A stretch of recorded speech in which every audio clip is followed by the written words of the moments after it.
You're listening to PetLifeRadio.com. Working Like Dogs is brought to you by Dog.com.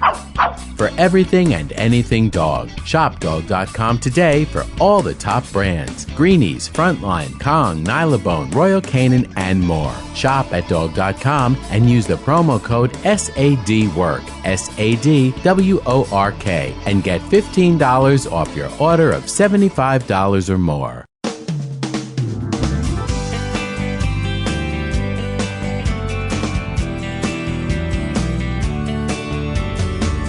Hello and welcome to Working Like Dogs on Pet Life Radio.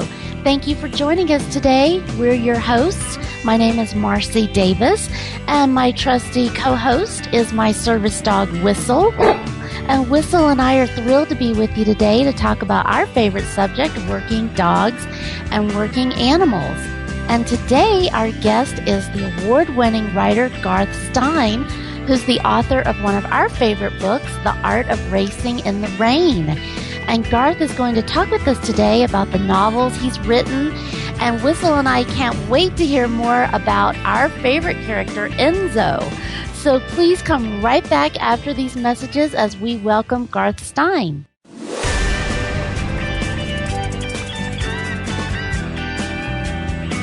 We'll be right back, right after these messages. Stay tuned. Celebrate your special occasion and give her this classic semi-eternity band created with 1-carat brilliant diamonds, channel set in 14-carat white gold. Exclusively yours from ice.com. Free shipping over $150, free returns, and 30-day money-back guarantee. Go to ice.com and use promo code ACTFP and get 20% off your purchase, or use promo code ADTFP and get 20% off at diamond.com. Ice.com or diamond.com. Get 20% off from Pet Life Radio. Love your pets but wish their medications were a lot less expensive? They are at 1-800-PET-MEDS. You'll not only save on flea and heartworm medications, but on prescriptions for arthritis, incontinence, thyroid, and more. And you get fast service, free shipping, and a 100% satisfaction guarantee. Plus, our licensed pharmacists ensure accuracy, monitor drug interaction, and more. See why over 5 million people have trusted their pet's health to 1-800-PET-MEDS, America's largest pet pharmacy. Call now or order online. Go to petmeds.com/work, WORK, to get 10% off any order and free shipping on orders of $39 or more at petmeds.com. There's a movement afoot, ShoeBuy.com. Join the millions of people who shop ShoeBuy.com's over 400 brands and 500,000 products. Order now and get free shipping and free return shipping. ShoeBuy.com, the world's greatest shoe store. Walk your dog in style and comfort. Enter the code WORKING, WORKING, at checkout and get a 10% discount plus free shipping at ShoeBuy.com. This year, Americans are expected to spend a jaw-dropping $36 billion on their pets. From lighted leashes to high-end spa products, the discriminating pet owner can find just about anything to pamper his or her pet. Hi, this is Michelle Fern. Join me every week for Best Bets for Pets, where we'll talk about the latest pet products and talk to the companies that make them. Best Bets for Pets, every week, only on PetLifeRadio.com.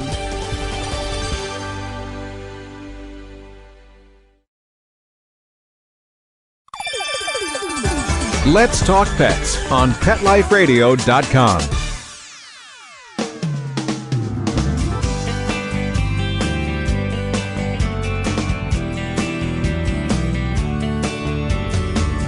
Welcome back to Working Like Dogs on Pet Life Radio.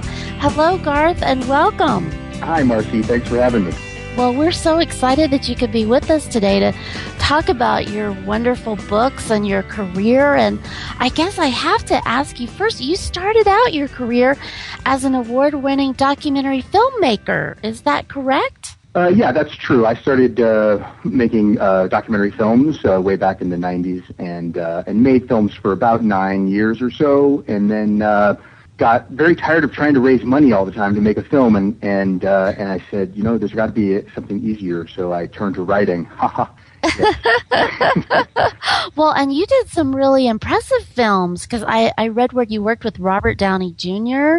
Yeah, I got to work with Robert Downey Jr. on a film that we made in 1992 called The Last Party, which was going to the presidential political conventions for both the Republicans and the Democrats during the 92 election, which was when Bill Clinton was elected. And we went and kind of did this sort of youth look at the process, which now seems, it's kind of been done several times, but in 92 it was kind of fresh, and it was fun to work with Robert on that show. Yeah, that was really innovative. That's really cool. And then you also did a film on epilepsy. Is that correct?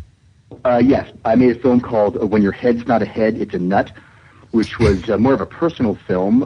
It was a film about my sister's brain surgery for epilepsy, and it was about how the family went through it all and sort of the little brother's point of view. And it won several awards, actually, and was aired on PBS nationally back in 93. So, that was I loved making documentary films. I mean, it's all about storytelling for me, whether it's writing or filmmaking.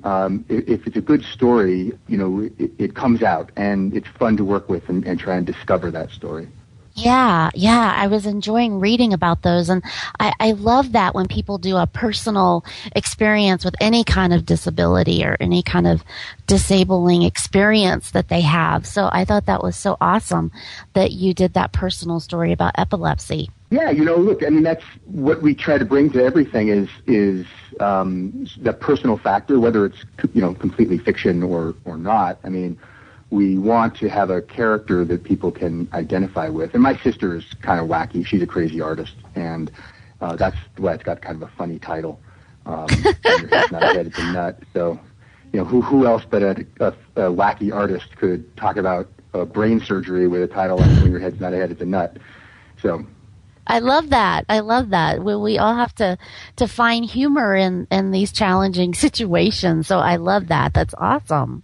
Well, so you said that because I can only imagine how hard it is because I do a lot of grant writing. So I know how hard it is to raise money for projects. So you said that you got tired of doing that to do your film making. But so how did you really transition, Garth, from being a filmmaker to being a novelist? Well, keep in mind that I was making films back in the sort of the pre-digital age, where we would shoot on 16mm film or on 3/4-inch videotape. And it was a very expensive process. This is before my phone can make a better film than we could make on video in those days today. So it really was. It was expensive, and it was very time-consuming. And so I was always writing grants. I know that grant writing process, and trying to get little filmmaker grants here and there. And I was working on a film, and I ran out of money. And I said, "Geez, what am I gonna? This is crazy. What am I doing? Let me write a screenplay, and I'll maybe sell a screenplay, and then I'll make some money." And so I started working on this idea that I had.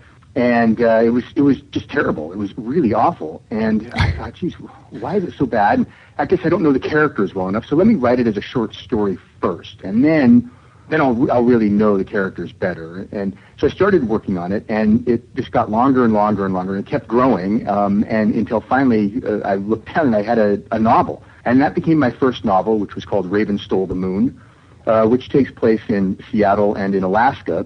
And it's actually set in my mother's hometown of Wrangell, Alaska. And it deals with Tlingit Indian mythology and kind of this sort of magical realism to it. And I happened to know someone who knew an agent, and I said, "Hey, can you pass this off?" And she did. And the agent, I got a call from the agent saying, "Hey, I can sell this." And so it all happened very easily for me. And I remember thinking, "Wow, this is great." I quit filmmaking. I'm a writer now. And well, I can't blame you if you had that easy of a transition. I mean, that's amazing. I didn't realize how hard it would be to write the second book. See. Yeah. So how long was it in between the first and second book? Well, my first book was published in 1998, and my second book was published in 2005. So, there was a number of years. It took me a while to write the second book. I was doing other things. I was doing other jobs as well. And my family moved from New York to Seattle, which is my hometown.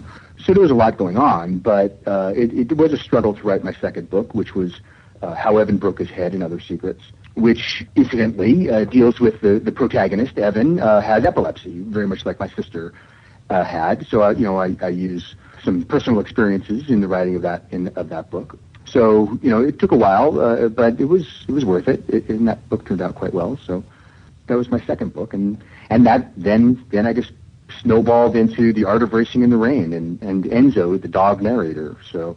Yeah. So do you always use personal experiences? Is that what inspires you as a writer? Well, I think that in order to make a book authentic, we have to have a certain amount of personal investment in it as a writer. To make it genuine, to make the drama genuine, I think there has to be. You can't fake writing because the readers are very smart and they pick it up right away and they say, "Hey, I don't buy that." So yeah, I think there always has to be personal experience of some kind. I mean, you can do research and you can learn all sorts of things, but at some point you have to feel the emotions. It's funny. My son, I have 3 boys, and my oldest son is 14, and he was saying something about some class or something he was taking. He's like, "I'm really not interested in it." And my wife said, "Well, pretend that you're interested in it." He says, "Well, how do you do that?" I said, "Just act like you're interested, and if you pretend hard enough, guess what? You will be interested in it." Because at a certain point, and that's the same thing with writing a book, with doing drama, you have to feel the emotions that your characters are going through and experience those emotions while you're writing, and that's what makes them read as real.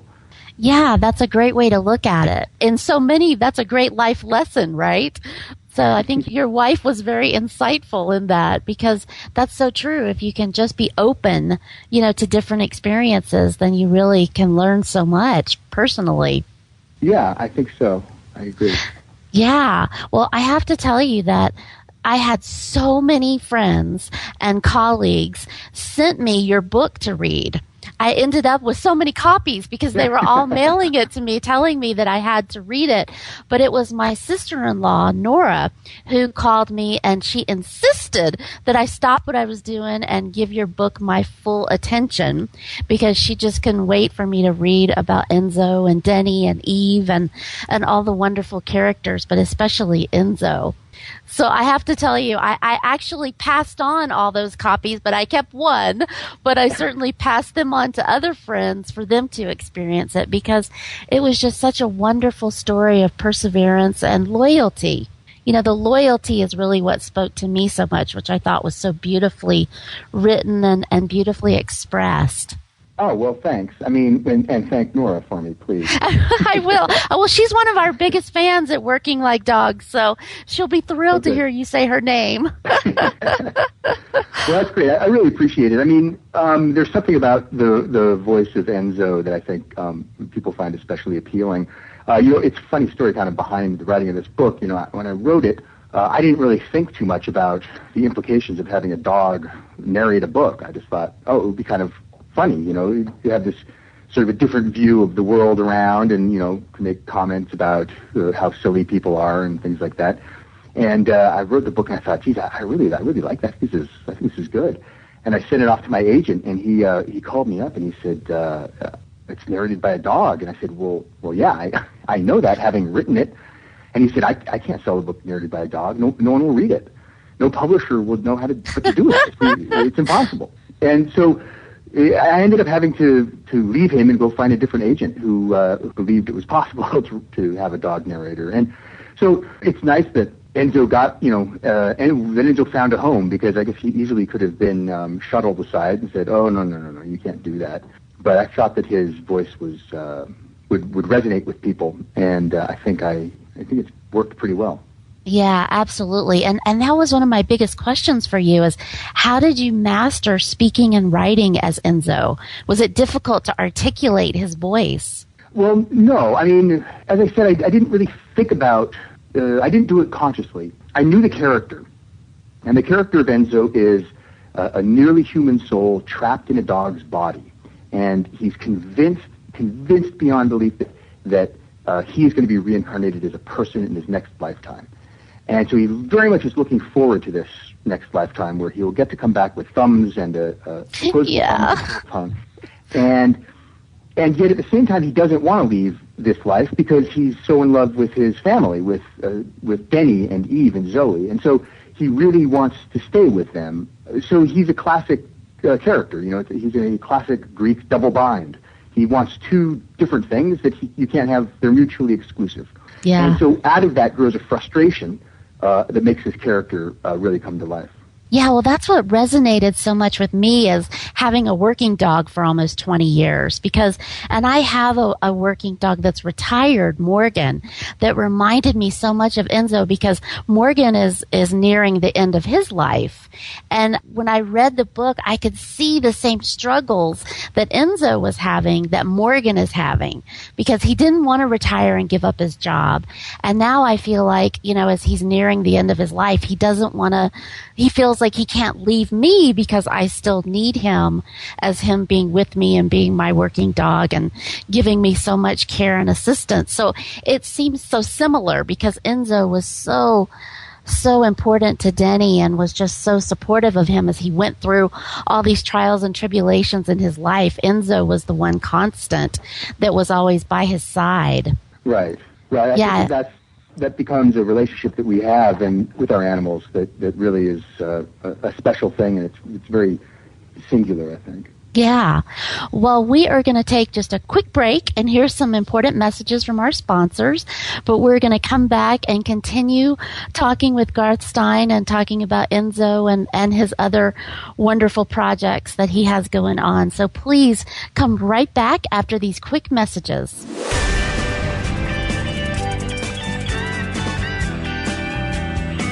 We'll be right back, right after these messages. Stay tuned.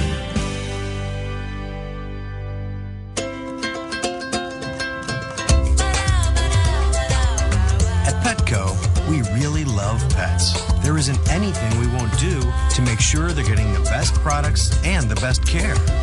So when you ask us a question like, so how do you feel about cat condos? We can say from experience, feels like home for her. Enter the code WORK10, WORK, the number 10, and get 10% off any order. No minimum at petco.com. FTD's network of over 40,000 florists around the world have been creating beautiful handcrafted arrangements for 100 years. Each arrangement is delivered the same day and backed by FTD's 7-day satisfaction guarantee. For a century, people have trusted their most important occasions to the flower experts at FTD. Since Pet Life Radio is all about puppy dogs and flowers, our listeners, that's you, can get a 20% discount on your order. Just go to fluorop.com and use the code WORK1234 at checkout, FLEUROP.com, code word WORK1234.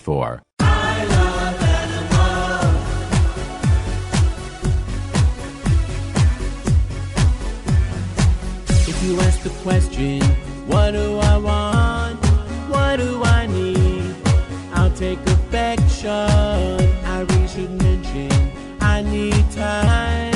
I need love. I crave attention. Listen to waiting by the door.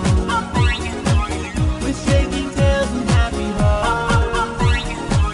And running circles round the floor. That's always when the party starts. They are my friends. They are my children. They are the furry scooters and drinks. They are my family. They understand me. That's how I love my pets. I Love My Pets, the new single by Mark Winter, available on iTunes. Coast to coast and around the world, it's Oh Behave with Arden Moore. Find out why cats and dogs do the things they do and get the latest buzz from wagging tongues and tails in Rin Tin Tinseltown. From famous pet experts and best-selling authors to television and movie stars, you'll get great tail-wagging pet tips and have a fur-flying fun time. All Behave with America's pet edutainer, Arden Moore. Every week on demand. This is the place for a special paparazzi treat. Only on PetLifeRadio.com.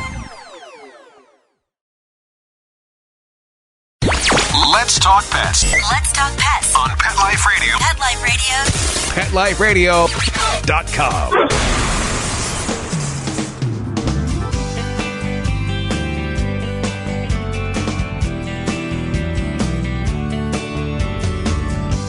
Welcome back to Working Like Dogs on Pet Life Radio, and we're visiting today with author Garth Stein, and we've been talking about his wonderful book, The Art of Racing in the Rain, and we were talking about the relationship between one of the main characters that's a dog, Enzo.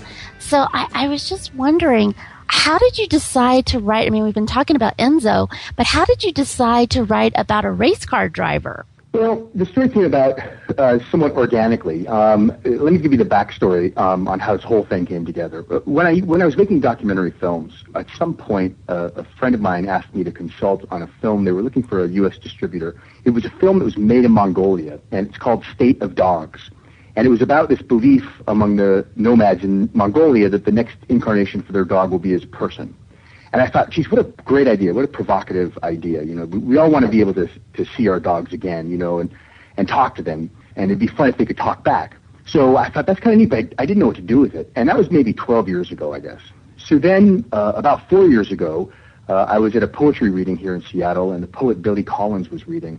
And he read a book. He has several poems that are really great about dogs. He's a very big dog fan. And this one was called The Revenant.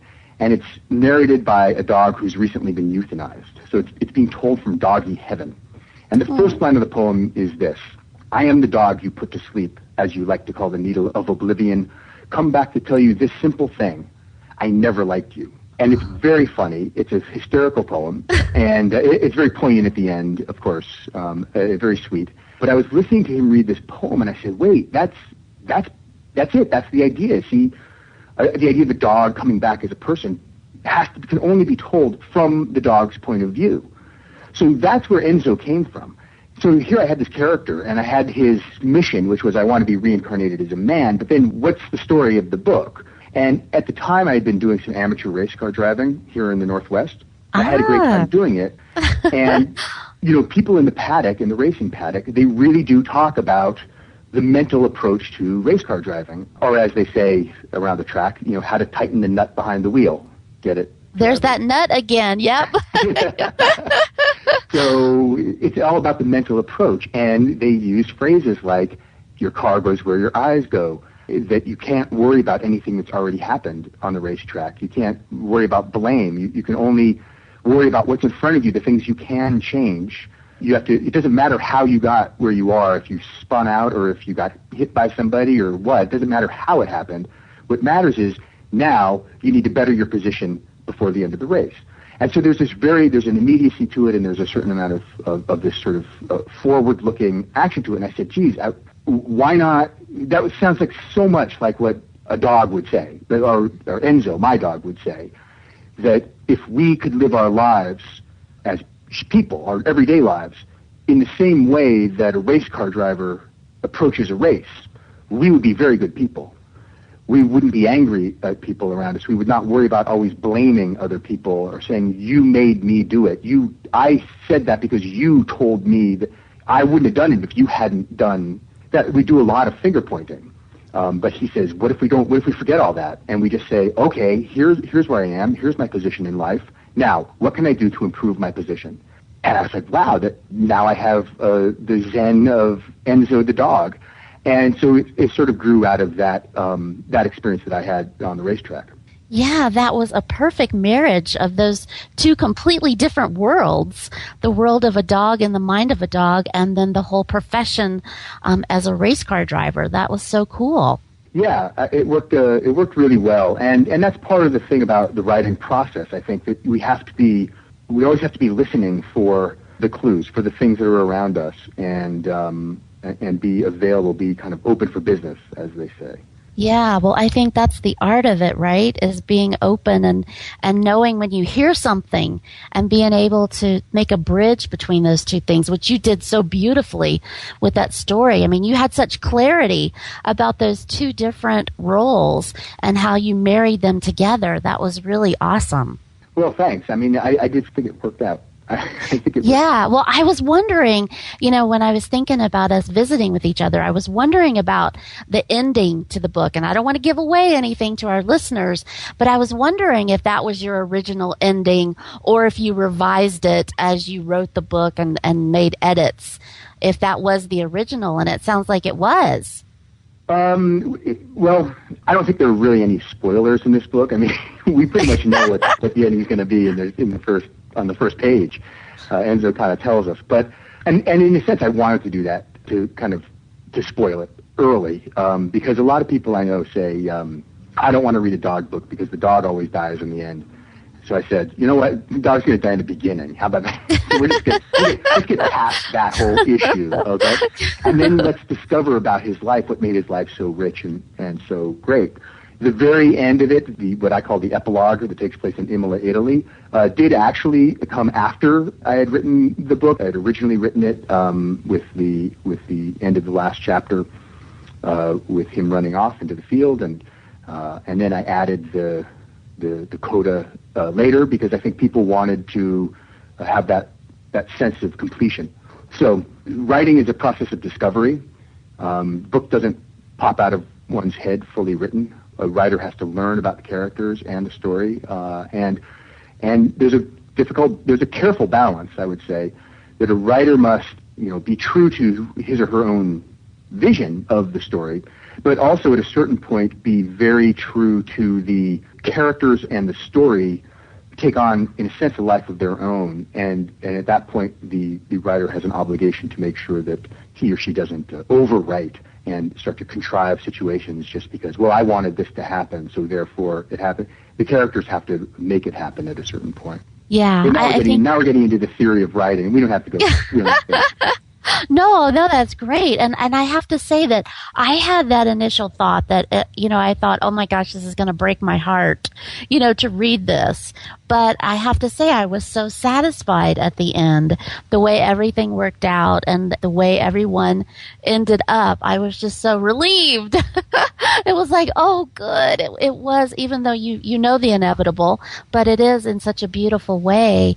And Enzo, it works out so well. I love that because, as I shared with you, as Morgan is nearing the end of his life, I found such solace in Enzo's story and his experience and hope.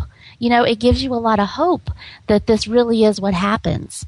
Yeah, well, I mean, yes, that was the idea. I mean, it should be uplifting at the end. I mean, this whole idea that, existentialism is just so cold and dark. I mean, you die and they stick you in the ground and that's the end of it. I mean, there's just nothing after that. Who wants that? I mean, why don't we, we live in the age of Aquarius here. We're in the age of recycling, We recycle our bottles and our cans. We should recycle our souls as well, shouldn't we? I mean, come on, put it into work. Yeah, I love that. And recycle our spirit. That's so great. Yeah. Well, I have to ask you, do you think that we'll ever get to see Enzo and Denny on the big screen? Well, we have our fingers crossed here. I don't believe they've started shooting yet, but it's slated to be made by Universal Studios with Patrick Dempsey starring as... Oh, that's awesome. So, that's exactly what I imagined him to look like, would be Patrick Dempsey. So, that's so cool. Oh, I'm so glad to hear that. He's a great guy. He's actually a really very talented race car driver, and I've met him several times now, and we've talked on the phone a bunch about the project, and... we have a great screenwriter working on it by the name of Mike Rich, who wrote another terrific kind of sports-oriented film called The Rookie. And it's ready to go. We'll just see, if the studio, Hollywood is a fickle place. I'm glad I'm a writer in Seattle rather than being in Hollywood because you never know what's going to happen down there. Yeah, I can only imagine the roller coaster ride that it must be to do a project, a Hollywood project. But as I was finishing the book, that was just what I was hoping, is that it was going to be made into a movie because it's just such a wonderful story. I couldn't imagine that Hollywood wouldn't pick up on that. Yeah, well, they have. We'll see. I mean, we'll see. Is there a working title? Is it going to be the same, or do you know? I think it would be the same title. And it's certain, this book has become sort of a thing. I mean, it's now published in 30 languages, and it's been on the New York Times bestseller list for 76 weeks, and it's really been around. I don't think they could change the title without the fans of Enzo getting upset. Yeah, there's so much name recognition there and branding of that title. So, yeah, absolutely. Well, so how do you top that? What's your next project? I'm just finishing it up, actually. I hope to be done. Well, I've been saying this for a while. As all writers do, right? Yeah. I know. I just got to run the spell checker. I have a few more pages to write here, but I'm hoping to finish in the next couple of days with a draft of my new book, which shall remain nameless until its time. But it has no dogs in it and no race cars. So it's a Northwest epic ghost story. How about that? Oh, fun. Oh, okay. It's good. It's a lot. It's about this big old estate mansion owned by this very famous, one time very wealthy logging family, but now has fallen from grace and they have nothing left but this decaying mansion on a bluff overlooking Puget Sound, and it's filled with voices from the past and all sorts of things. So it's fun. Yeah. Well, that's such a beautiful area to think of a haunting story, because I love the Seattle area and the sound. It's so beautiful. Yeah, we live in we're very fortunate here in the Northwest to have such beauty around us, and we even say that with a straight face during the winter when it never stops raining and it gets dark at 4:00 in the afternoon. Yeah, well, no place is perfect, right? I just one day I want to winter in Mexico or something. Yeah. I know. Well, I'm pretty spoiled living in Santa Fe, New Mexico, where it's pretty darn beautiful all the time. Yeah, I bet. Yeah. Well, and so do you teach fiction writing? I used to teach quite a bit. I don't really teach as much anymore just because I'm too busy now writing and promoting and that kind of thing. But I've always kind of kept my hand in it, and I do workshops at writers' conferences now and stuff. But I used to teach on high school level and elementary school.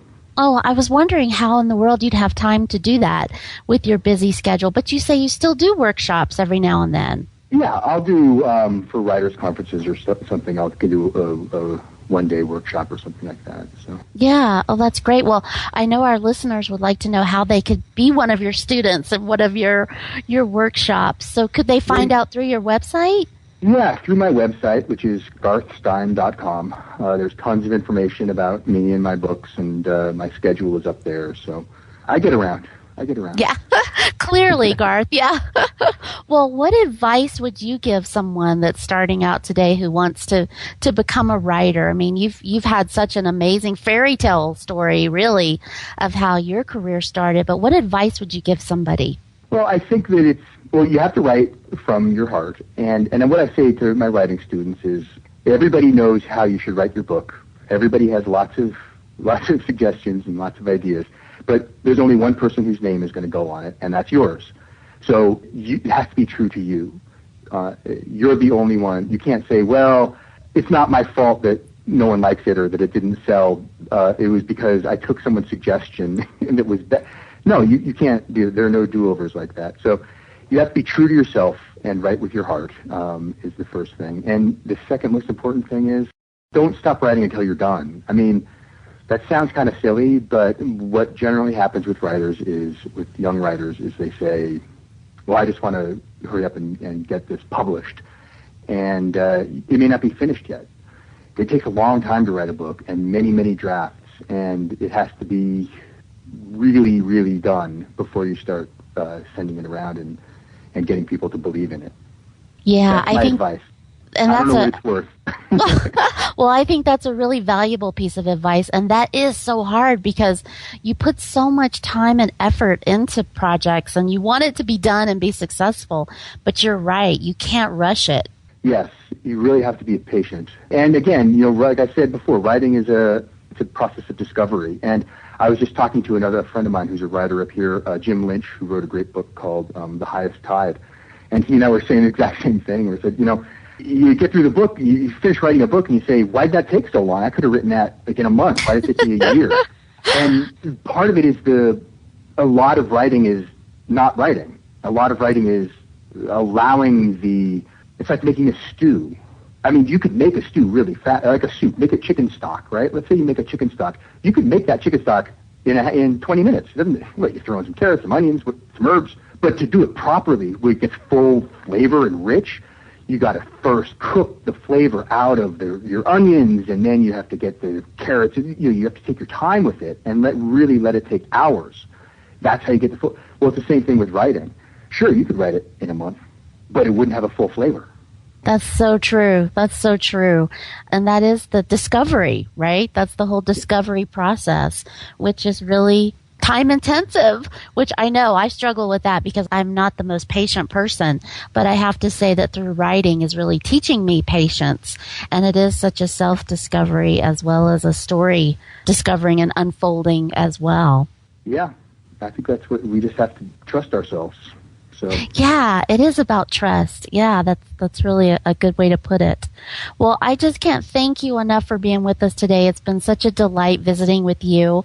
And I can't wait until I'm sitting in the theater looking at the big screen and getting to see Enzo. I know Whistle will enjoy that with me because he loves to go to the movie with me. But thank you so much. And we hope you'll come back and visit with us again, especially when the movie comes out, because we know that'll be a very exciting time. And I want to ask you one more time, Garth, please tell our listeners your web address again, because we really want to make sure they have access to that. Sure. It's easy. It's garthstein.com, and GarthStein, and it's all one word. And on that website, there's tons of information about my books, about me, and how you can reach me or what my schedule is.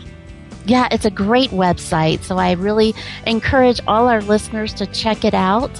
And we'll also have Garth's information and a link to his website up on our website, which you can find at petliferadio.com and under Working Like Dogs. So thank you so much for being with us, Garth, and we thank our listeners for being with us today, and we hope you'll come back and be with us again. And I would love for you to continue sending those questions, comments, and emails. Whistle and I love to get them, and you can reach us at Marcie, MARCIE, at petliferadio.com. So thanks so much for being with us, and take good care.